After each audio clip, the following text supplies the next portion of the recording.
Olá a todos, todas e todes. Meu nome é Alexandra Matias de Oliveira, eu sou historiadora e crítica de arte e bem-vindos a Anita e Tarsila, Modernas e Transgressoras. Até o final do século XIX, o ambiente artístico acadêmico é inóspito para as mulheres. Além da restrição à aprendizagem, as mulheres são associadas temas tais como flores, paisagens, miniaturas, naturezas mortas e pintura decorativa. É no século XX, principalmente através das figuras de Anita Malfatti e Tarsila do Amaral, que os processos criativos de mulheres artistas vão aparecer e vão surgir com mais potência, com mais vigor no ambiente das artes nacionais. Hoje nós vamos discutir a trajetória dessas duas pintoras, falar de cada uma delas particularmente, ver seu processo criativo, suas fases de transição e principalmente as questões que envolvem os seus trabalhos e a sua biografia. Vamos iniciar neste momento com a trajetória de Anita Malfatti.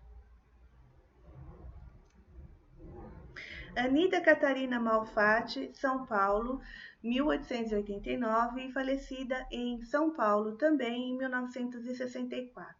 Filha de engenheiro italiano e mãe norte-americana, inicia o aprendizado em artes com a mãe. Aos 20 anos, procura aperfeiçoar seus estudos na Academia Imperial de Belas Artes de Berlim. Notar que a Alemanha, em 1910, vive o expressionismo na sua plenitude. A menina Anita vai ter entre os seus ensinamentos uma forte influência do expressionismo.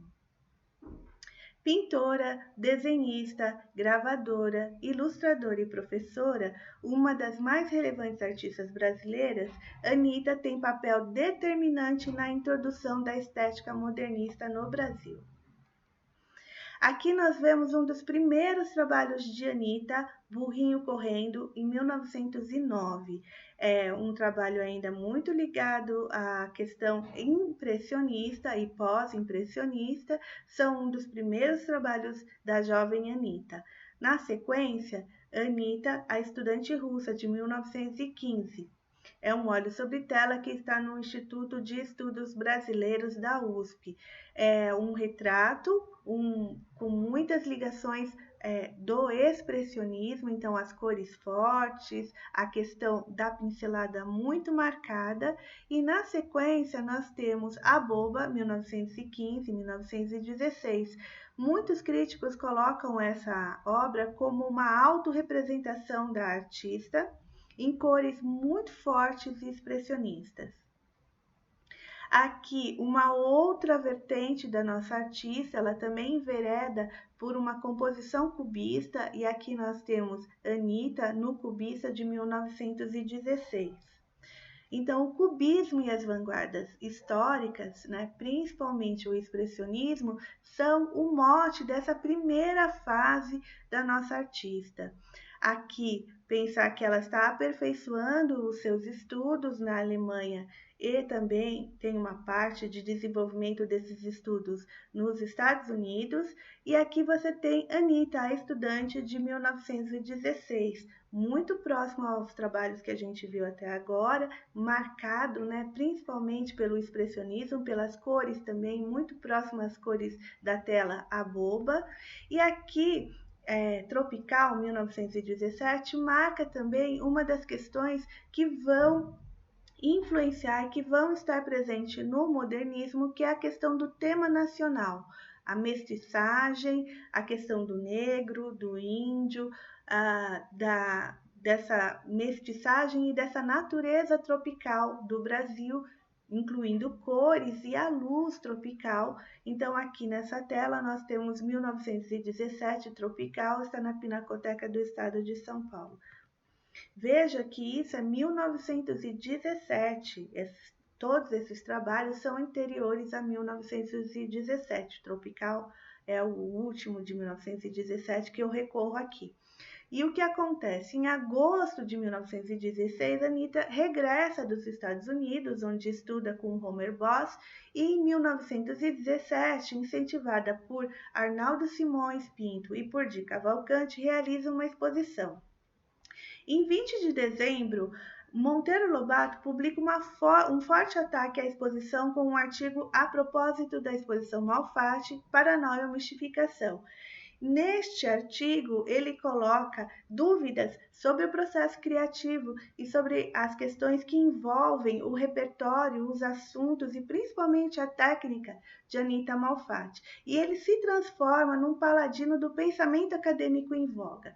O Brasil, ele ainda está vivendo imerso na pintura acadêmica por regras, principalmente regras vindas da Escola Nacional de Belas Artes, que é no Rio de Janeiro, e uma moça, né, jovem como Anitta, corre o risco, se coloca em risco de expor seus trabalhos, os seus últimos trabalhos, num ambiente como São Paulo, e coloca as vanguardas num primeiro lugar, né? Umas vanguardas que já estavam acontecendo desde 1900, com o fauvismo, expressionismo, abstracionismo, concretismo, todas essas estão em voga na Europa, mas o Brasil ainda era um ambiente fechado a essas vanguardas. E a Anitta coloca essas vanguardas numa primeira visão na sua exposição.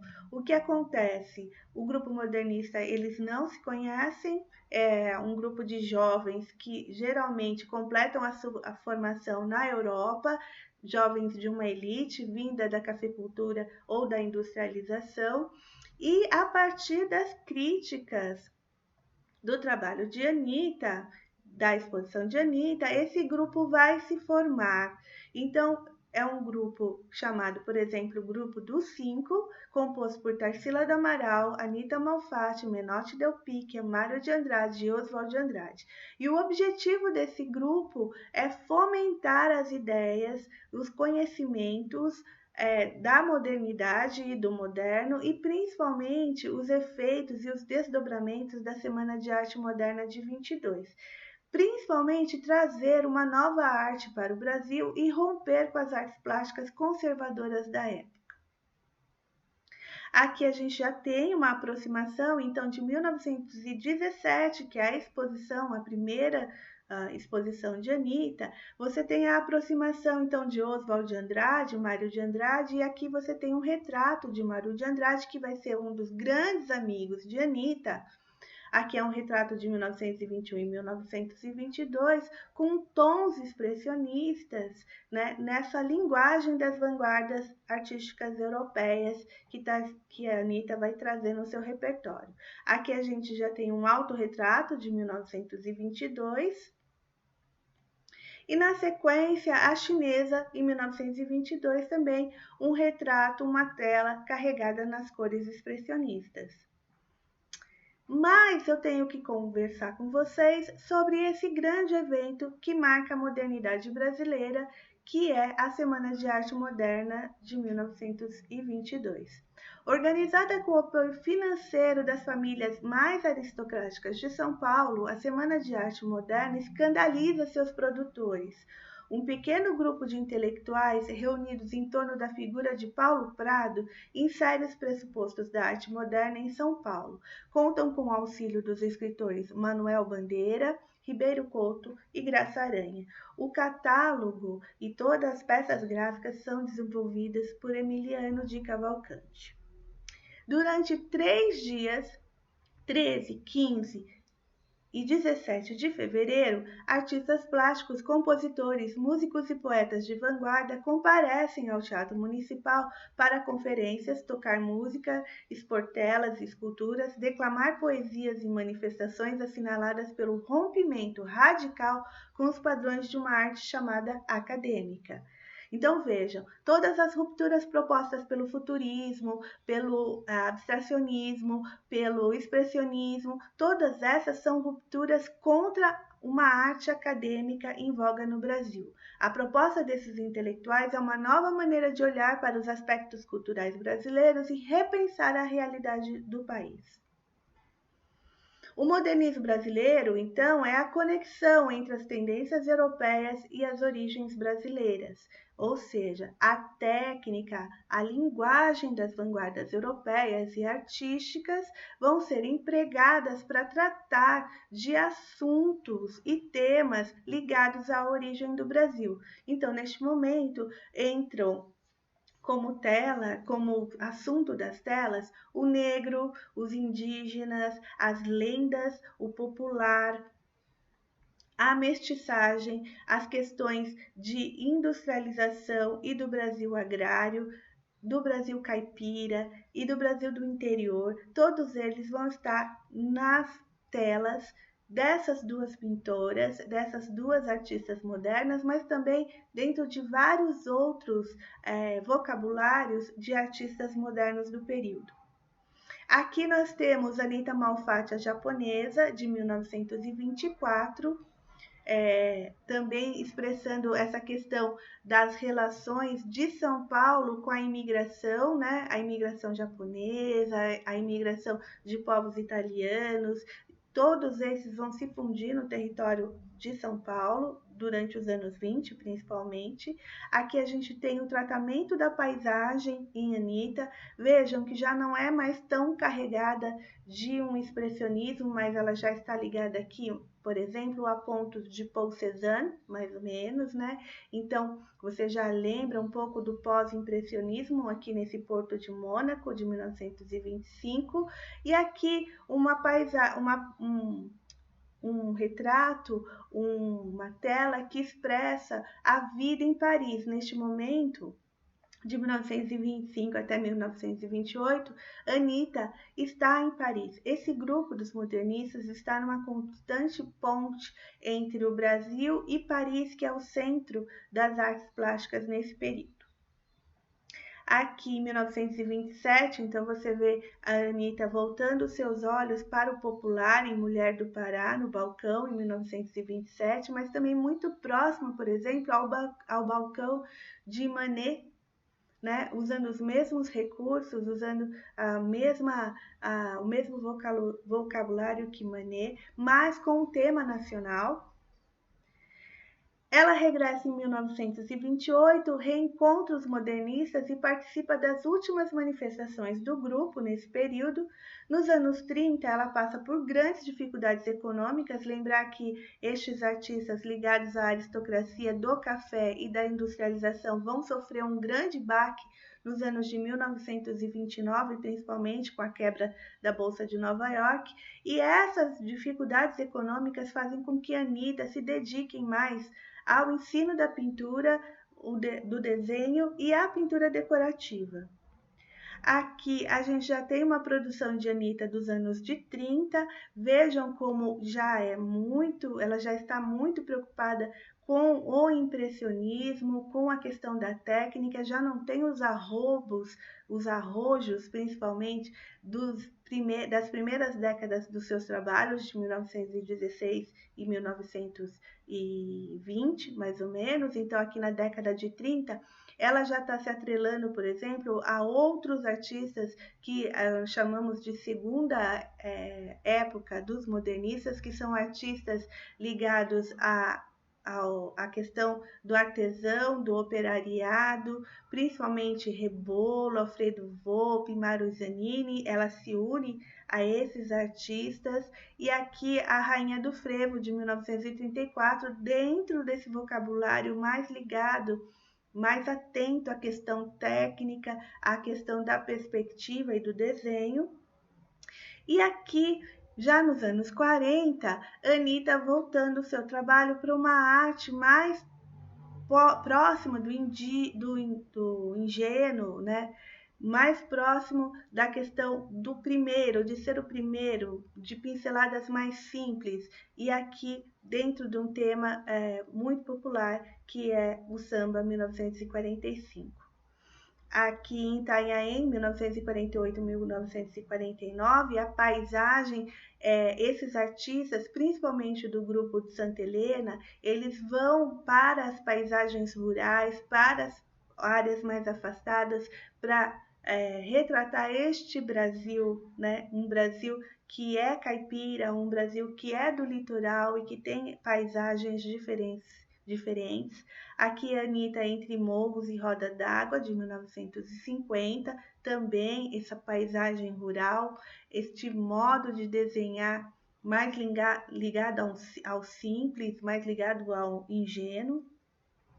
E aqui um outro trabalho da década de 50 também ligado aos tipos populares, ligado ao ingênuo, com alguns resquícios da arte decorativa, principalmente. Aqui em 1955 nós temos O Bom Pastor, um tema ligado à religiosidade, esse catolicismo mais popular que impera nas pequenas cidades do Brasil, vai ser resgatado por Anitta. Nos anos 40, depois da morte da sua mãe e de seu grande amigo e amado Mário de Andrade, Anitta se recolhe em sua chácara em Diadema, onde vive reclusa até 1964. Então vejam, essa é uma trajetória resumida, sucinta de Anitta, mas que mostra uma pintora que nasce com bastante ousadia, que vive as vanguardas europeias, principalmente nos anos 10, nos anos 20, nos anos 30 ela se alia a uma outra vertente do modernismo, que é uma vertente mais ligada ao operariado, à questão da arte ingênua, de uma simplicidade, de uma busca pela técnica. Então ela escolhe esse caminho, mas muito pode vir dessa acidez que ela recebeu logo no começo da carreira com as críticas de Monteiro Lobato. São as críticas que vão unir o grupo modernista. Cada um tinha uma trajetória individual até aquele momento, mas se coloca como grupo na defesa de Anitta a partir da exposição de 1917. Então, neste ponto, ela é uma precursora das ideias e das questões estéticas modernas no Brasil dos anos de 1910 e 1920. E aqui, então, a gente vai para o nosso segunda trajetória, né, dessas mulheres fantásticas e modernas. E aqui nós temos, então, a trajetória de Tarsila do Amaral. Tarsila de Aguiar do Amaral nasceu em Capivari, 1886, e faleceu em São Paulo, em 1973. Ela estuda em um colégio de freiras no bairro de Santana no colégio Sion. Completa seus estudos no Colégio Sagrado Coração, em Barcelona, e em 1917 ela aprende pintura com Pedro Alexandrino Borges e 3 anos depois estuda na Academia Julian e na Amélie Renato. De volta a Paris, frequenta a Academia de Lotte, conhece Picasso e Leger, de quem adquire ensinamentos cubistas. Então vejam, se a carreira de Anitta inicia-se por volta dos anos 10, aqui Tarsila ela ainda está no período de aprendizado em 1917 e ela ainda é uma pintora acadêmica. Vejam o primeiro trabalho dela, de 1920, é muito ligado ao impressionismo, as pinceladas, a questão do ateliê, ela está muito focada nessa questão do ateliê, tanto que em Estudo do Nu, de 1921, ela ainda é uma artista considerada acadêmica, ela tem uma ligação de ensinamentos do ateliê, e essa tela de 1922 é um primeiro ponto da trajetória de Tarsila. Essa tela foi admitida pelo Salão da Sociedade dos Artistas Franceses em 1922 e mais tarde ela colocaria esse nome de passaporte. Na verdade, a tela chamava-se Figura e mais tarde ela atribui o título de passaporte porque para ela essa tela seria o passaporte, o bilhete de entrada do seu trabalho no circuito internacional e no Salão de Paris, principalmente. Aqui a gente tem um retrato de Tarsila do Amaral, o retrato de Oswald de Andrade, de 1922.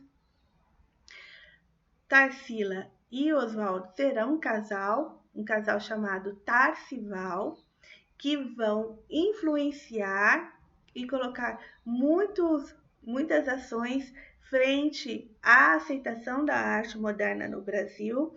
Eles vão viver intensamente os anos 20, depois nos anos 30, Oswald de Andrade se apaixona por Pagu, uma outra musa modernista, e Tarsila segue seu caminho dentro da trajetória da arte moderna.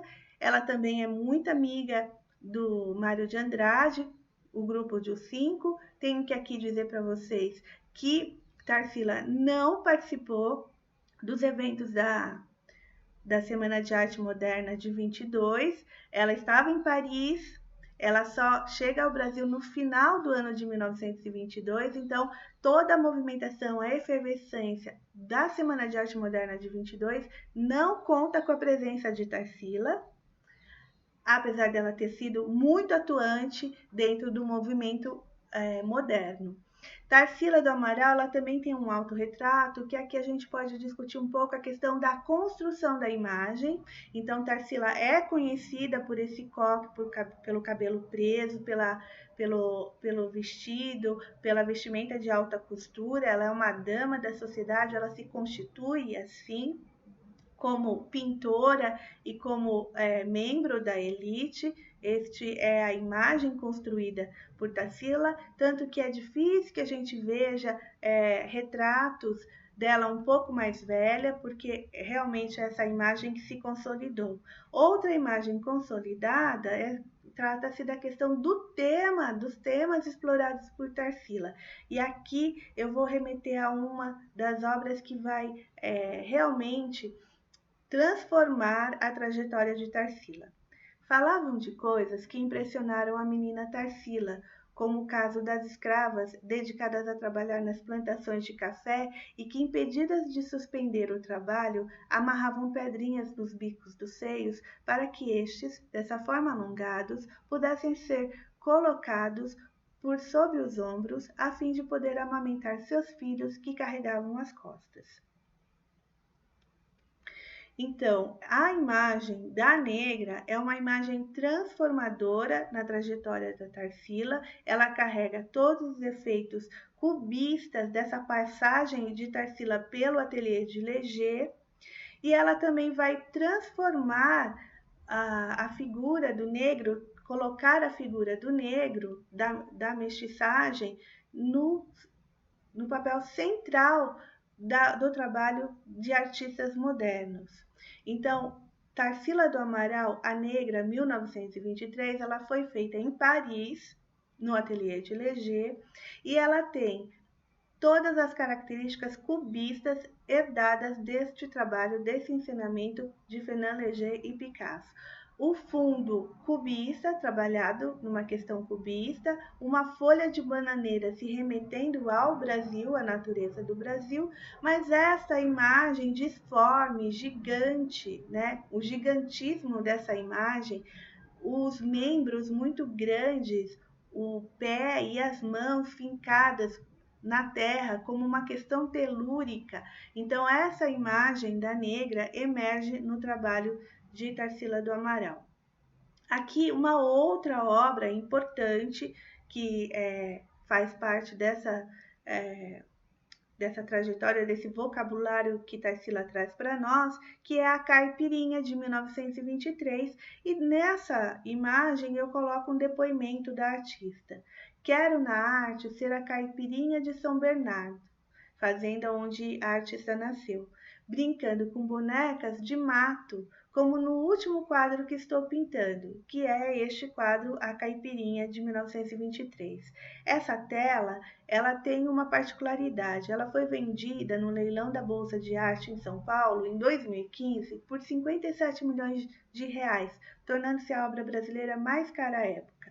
Veja, esse reconhecimento que Tarsila vem recebendo nos últimos anos, ele vem um pouco do reconhecimento de como a trajetória desta artista foi importante para a construção da história da arte brasileira.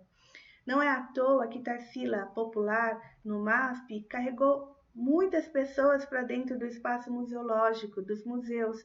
Filas imensas se formaram. Tarsila também recebeu recentemente uma individual no MoMA. Então, todo esse reconhecimento nacional e internacional vai estar aqui em plena discussão da trajetória da nossa artista.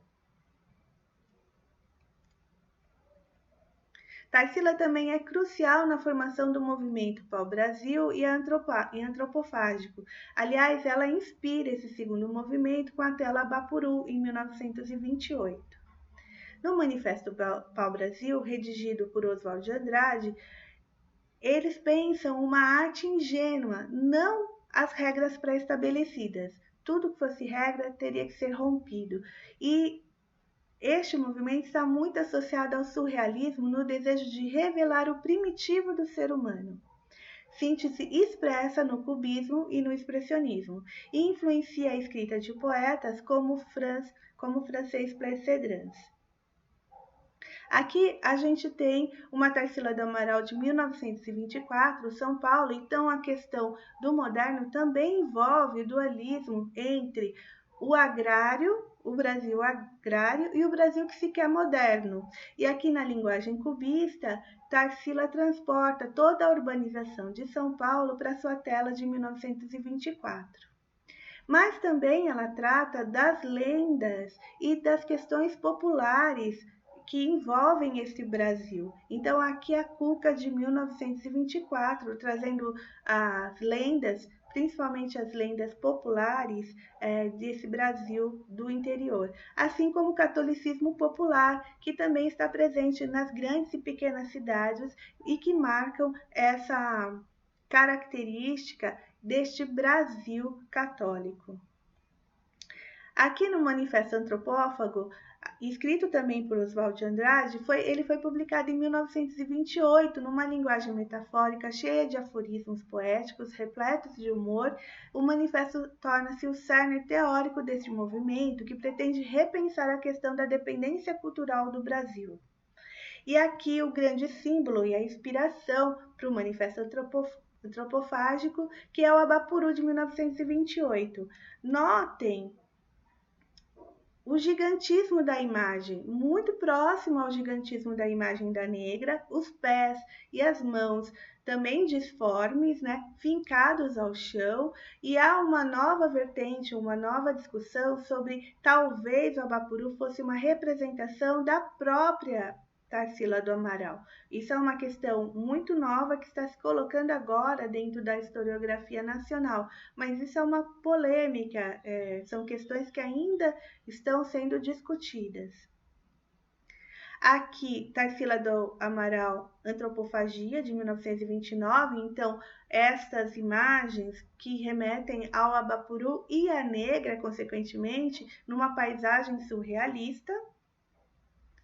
Aqui a própria paisagem surrealista é um dos trabalhos mais próximos, com mais conotação surrealista, essa atmosfera cósmica de um outro planeta, de uma questão primitiva dentro do trabalho de Tarsila. E em 1930, a gente tem uma nova virada no trabalho da Tarsila, que ela faz uma exposição em Moscou, em 1931, e depois dessa viagem, ela participou de diversas reuniões do Partido Comunista, acompanhada por seu namorado, o médico Osório César. Sensibilizada com a causa operária, ela pintou a obra Operários, de 1933. Aqui eu trago para vocês Tarsila do Amaral, Operários, 1933. É uma paisagem que traz a industrialização, que traz a indústria como pano de fundo, mas é o ser humano, as pessoas, o rosto dessas pessoas e rostos conhecidos de amigos, Mário de Andrade, Anita Malfatti, todos eles presentes, constituindo essa questão do trabalho operário, dos operários na grande metrópole de São Paulo. Aqui, um outro trabalho deste período, 1933, Tarsila é um óleo sobre tela chamado Segunda Classe, que ela traz também o tema da migração e da imigração, que é muito presente na cidade de São Paulo nos anos 30 e nos anos 20, e essas famílias que se deslocam para constituir e reconstituir suas vidas na grande cidade. Também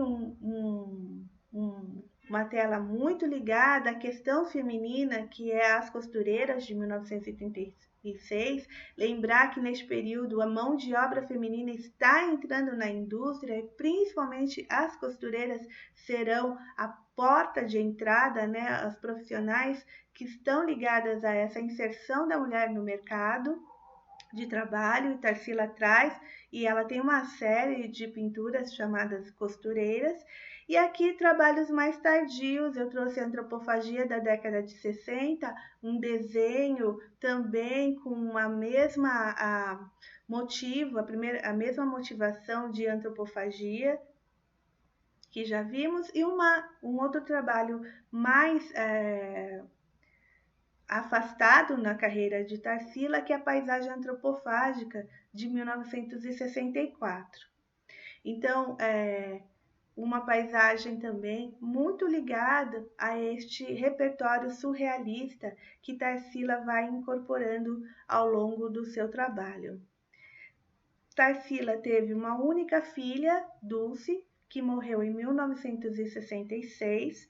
A morte da filha, a solidão e a perda da fortuna causou muito sofrimento à artista. Após uma cirurgia na coluna, ficou paralítica até seus últimos dias. Deprimida, faleceu aos 86 anos. Então, o protagonismo dessas duas pintoras, de Anita e Tarsila, se reflete na ousadia de seus processos criativos, nas suas biografias e no legado deixado na história da arte. São duas mulheres artistas que trazem o feminismo, o feminino, para a construção dos seus processos criativos e são figuras de destaque inegável dentro da história da arte nacional. Eu espero que vocês tenham gostado dessa breve análise sobre a trajetória dessas duas artistas. Existem diversas discussões que nós podemos abrir e pontuar dentro dessas trajetórias e que estão ligadas à questão do feminino e do ser mulher